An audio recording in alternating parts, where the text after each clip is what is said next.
So we're doing a video review for the Strongman Classic. First, I'm going to do one for the Expo because the Expo is uh, a big part of the Strongman Classic. It was very interesting trying to navigate it and move around it. Highlights of the Expo were the animal cage, animal pack group thing. So that was very cool. They basically just get a ton of really super cool lifters to come in and do not gimmick lifts but like crazy lifts in this animal cage, and everybody screams at them and it's really awesome. Energy seems great. I was talking to the guy who runs it, and we're talking about possibly getting me in there next year after the Arnold's to do a silver dollar deadlift, maybe try to break the world record again. I don't know, we'll see how she goes. I'm gonna move this because I need a drink real quick. My throat's dry. Bucked Up, sponsor me, please. Anyways, so there we go. Very professional camera, yes. Another highlight would be the Wolf Pack, which I went there to hang out with one of my friends, Nick Gardione. He's one of the heavyweight pro strongmen, and he was signing bags and stuff. And I went up and was just hanging out. You know, he was hungry, so I grabbed him some food because you can't, when you're doing sponsorship stuff and spending time at booths like that, you can't really run around and go get food. So got him some food, and then the lady running that booth, Wendy, she asked if I wanted to sign bags and give them away to people, and that was pretty cool experience to kind of like my first like interactive experience with the crowd as a pro strongman. So it was very cool. But yeah, so those are like the highlights. That aside, it was like probably 20 or 30 booths of like different bodybuilding brands selling, shirts that are way too tight and energy drinks and lots of different supplements, and all of them were like very cool, very nice people for the most part. The only booths I did not like was the Young LA booth because it was right next to the Strongman show, and they just played really bad dance music super loud all day to the point where we could barely hear what was being said on the mics. So that was difficult, annoying. It is what it is. It's fine. We dealt with it. But once we got to the actual competing, it was a whole different story of just like locking into that moment and just competing and ignoring the rest of the expo, not really paying attention to anything else. We did 4 events the first day, all in about a 2.5 hour span. Every event was about roughly half an hour separated from each other. So when you're done one event, you kind of got to rush and get warmed up for the next event. You don't really have a lot of time to eat in between, which was really difficult for me because I'm celiac. And it was hard to find places at the Arnold Expo that have celiac friendly food. So that was really difficult because I did, obviously, it's like I don't have I wasn't able to bring a whole lot of food. I had a bunch of Rice Krispie squares and some chocolate and stuff and candy, but it was really difficult to like have substance food. And with half an hour in between events, I don't really have time to be sitting in a lineup that has 30, 40 people in it before I get to a till, which I did do on a couple occasions to find out that, firstly, they don't take cash. So if you go to the Arnold Expo, bring card. Secondly, most places don't have gluten-free options. And thirdly, if they do, they're almost completely sold out all the time. So it wasn't until I was done competing that I was actually able to find some food, which was really difficult and made me incredibly frustrated. So, yes. Good things to know if you go to the Arnold Classic. But yeah, so we started off with the log press. It was I think about a 10 or 12 foot long Slater log made out of wood.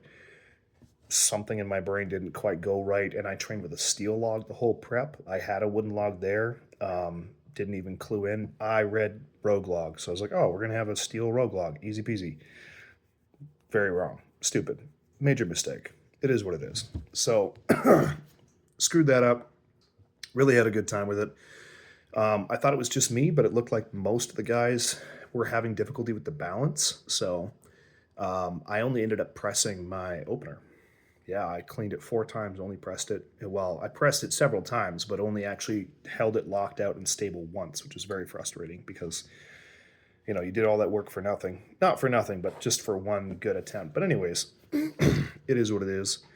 That was a rough event. Definitely burned out my back a little bit and frustrated me a bit. But me being me and used to sucking usually at the first event or whatever grip event happens, was able to move forward pretty quickly and just get on with the competition. Um, Jumped into the trap bar deadlift next. Warming up was really rough. They didn't have the correct trap bar in the back. The ones they had in the back were like probably 16-inch pull height, and the ones that were, or I think more actually, probably like 18-inch pull height.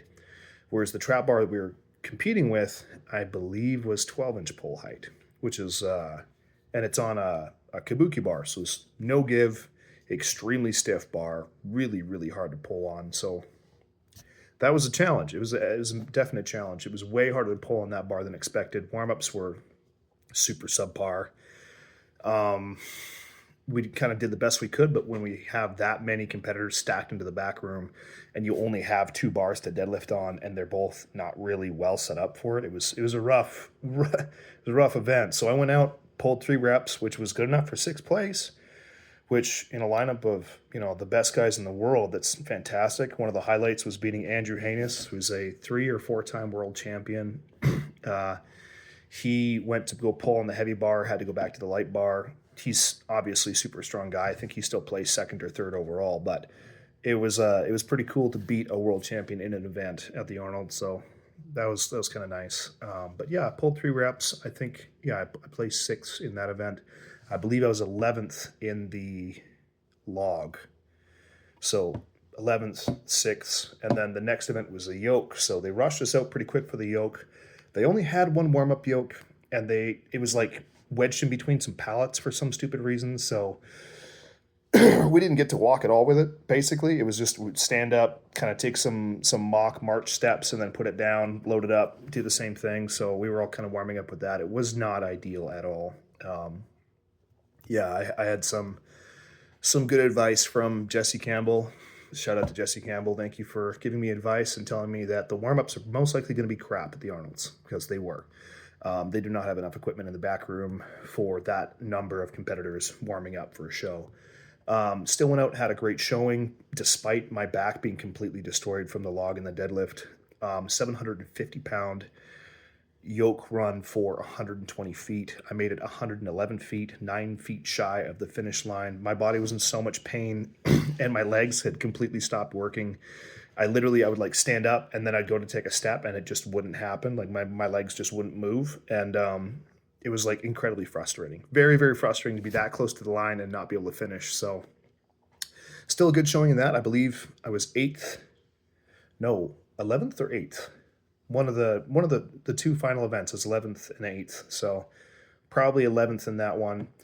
Still a good showing, but not what I wanted, especially coming out, in one of the last heats after the deadlift and doing really well in that event. So after that, we started warming up for the sandbag, which luckily they had lots of warm-up sandbags in the back, so that was really nice. We quickly found out that most of them are pretty wet. And then the sandbags that were out on the floor were also completely drenched, so they were much heavier than they were supposed to be and hard to grip because obviously they're slippery when they're wet. So that caused some issues. I had a good showing in the sandbag, but not as good as I wanted. I fumbled the second bag, and it took me probably an extra 20, 30 seconds just to figure that out. Still ended up with 3 bags in 49 seconds, but my goal was 3 fast and then to go for a fourth. By the time I got to the fourth, I had like 9 seconds left. And, when you're lifting a 315-pound bag and you're exhausted and your body's broken, you don't really want to be rushing it. And yeah, so I placed, I think 8th, or like I said before, 8th or 11th in that one, which was good enough to put me in 11th overall, which made me very happy. It was a rough show for sure. It was the hardest show I've ever done, hardest prep I've ever done. And that'll be a separate video in itself. But incredibly proud of myself. Really felt like I belonged. I matched or did basically I didn't match my expectations for how I performed, because I know I underperformed a little bit. Like the deadlift, I wanted to do better. Yoke run, I should have finished. Sandbags, I should have been a little bit faster. Log, I should have done way better, because my log during this prep was just flying. But come competition day, it's a different deal sometimes, and it is what it is. So you just kind of have to make do with what you have and just move forward when you don't do as well as you want and fight like you're going to win until the end of the day. And that's what I did. And at the end of the day, I still placing 11th, being 2 points off a top 10 in the entire world. Man, you can't get much better than that. I was so proud of myself. So angry because I want to do better, but very proud of myself. Especially seeing as 7 of the 10 top guys, and this is something my coach pointed out. 7 of the 10 top guys were either multiple time world champions or they'd podiumed at worlds multiple times. I got to chill out. I got to chill out and just be proud of the achievement. Move on, do better next year. So that's my plan. Yeah, bummed it didn't make the final, but at the same time, the final completely got screwed over. So I'm not really that mad. It is what it is. Very grateful for the opportunity to compete at the Arnold's. Super pumped that pros get re-invited every year because I will be back next year, and it'll be a lot of fun. So, yeah, very excited about that. Um, to top it off, I also ended up being able to go to the Arnold Strongman Classic Pro and like watch, the big guys like Thor and Evan Singleton and Mitch Hooper and all them guys like go up there. I actually got to meet Thor, which was really cool. I met um, a number of the pro guys at this show, which was really awesome. Dudes I've always wanted to meet. All of them were super, super nice, very polite guys, very friendly. So that was super cool. And watching them compete on the big stage was pretty neat. And being part of the crowd and just feeling that energy, it was really, really cool. So happy Tyson. Feeling much better. It's about 2 weeks since I competed now, roughly, and body's finally feeling better. Finally getting back in the gym and feeling comfortable with it. But yeah, just really grateful to have that experience. And yeah, thanks for coming along. It's been pretty cool.